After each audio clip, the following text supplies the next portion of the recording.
So we are moving to another development of pre-colonial African society, which is political development.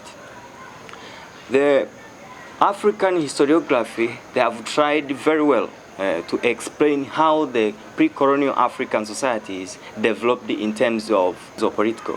They developed it by forming the different social formation. The different political organization or systems which were developed in Africa during that time, there were many. We had what we call clan organization, we had internship, we had states, or others called the kingdoms, we had age-set systems. All of these were the social political organization. Let us start by knowing clan organization. Clan organization, this was the political system which involved the different families who belonged in one ancestor under one clan leader. And the clan leader was the elder of the clan. The elder person was the one who took that role or position as the clan leader.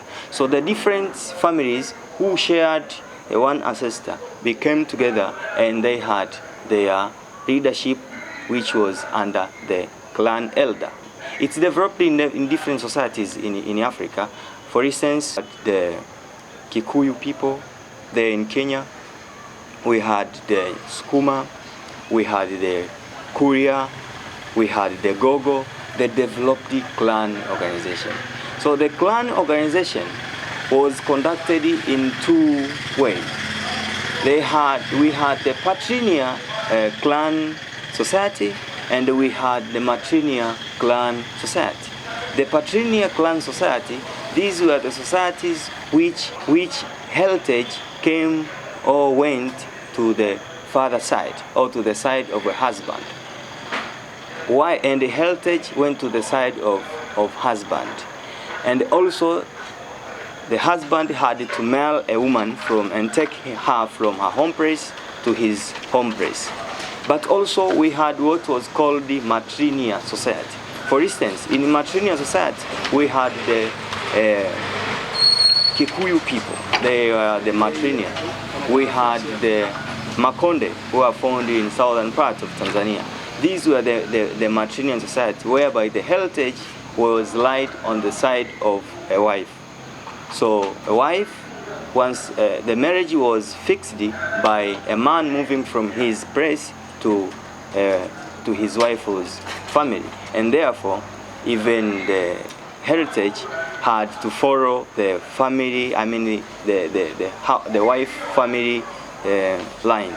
So therefore this is called the matrilineal. But in patrilineal, for instance, the tribes which conducted the patrilineal, we had the Skuma, we had the Kuria. Those were the tribes among the tribes which conducted the patrilineal clan organization. So what was the role of clan leader in the clan organization? Number one, he had to act as a judge, judging the wrongdoers of anything in the society. So they were the ones who judged several cases which were brought to him due to disputes which had happened within the clan. Also, he had another role of solving disputes which happened between different families in that clan. So as the elder, he could call them, the people who are not understanding each other or who have quarreled in anywhere. He had to call them and tell them or settle the disputes which happened between these people.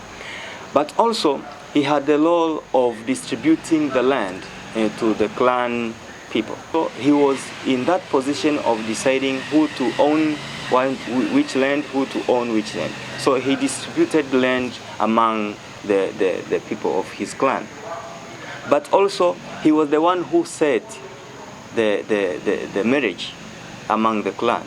You know, during that time, the elders were the ones who decided which family to marry which family, in which family to marry and in which family not to marry. So as the clan leader, he had the role of making sure that the young of his clan mailing well from the well to the family, and they did that with reasons that some families happened to be cursed by different people in the clan, so those were not good for them to marry. So they set marriage between their youth.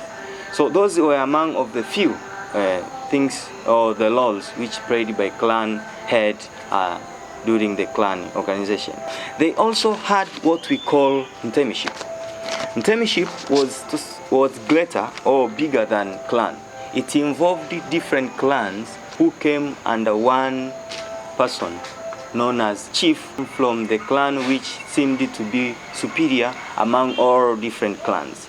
And the superiority of that clan had to be maybe due to supernatural power, as they called, and also it could have been due to economic power or due to skills like the skills of iron smelting.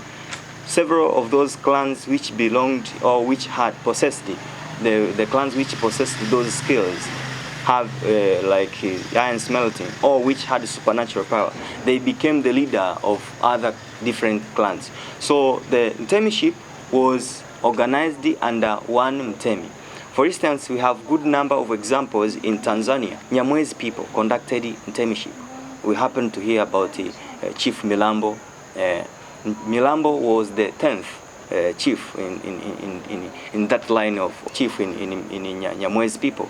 The Hehe kingdom, which was founded by Mtwa Mnyigumba during 1870, later on it came to be extended by Chief Mkwawa in 19th century.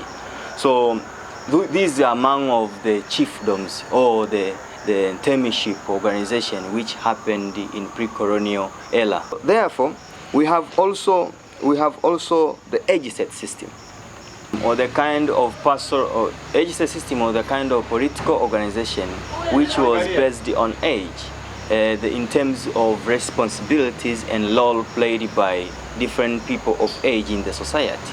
And it was largely practiced by the pastoral society. For instance, in Africa, in East Africa, it was conducted by the Maasai people, whereby they tended to group themselves or to organize their society based on the age. For instance, people who ranged from 1 year to 80 years, these were children. They had nothing as a role to conduct in the society rather than praying and staying home. But we had also at the age from 80 years to 18 years. These were the youth of the society. These were largely engaged in their role in the society was in grazing cattle and milking their cattle. So that was the greater role they played in the society. But also 18 years up to 40 years, these were called the Molani. Their role was to protect the society, was to lead cattle from their neighbors for their society, were also there to take their cattle for grazing when it's the drought season. So they had the role also of going with their cattle far away in searching for pasture. People who had the age from 40 years to the elderhood and above, 40 years to above, these were called the Laibons. So these were the leaders of the society.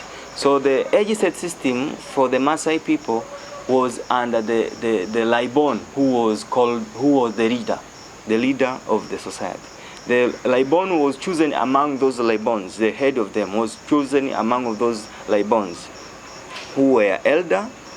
The Laibons had to be elder more than 40 years and above, and for him to become a leader, he must have spiritual power, and he had to be wise, respected, and powerful among of those elders. So he was given that role to be a leader among all. Not all the elder people or all Laibons were the leader of the Maasai people. No, they were the leader in terms of they were not engaged in production activities, but they had to choose who to be on top of them. This labor had a role to play in the society. The role was first to solve disputes in the societies.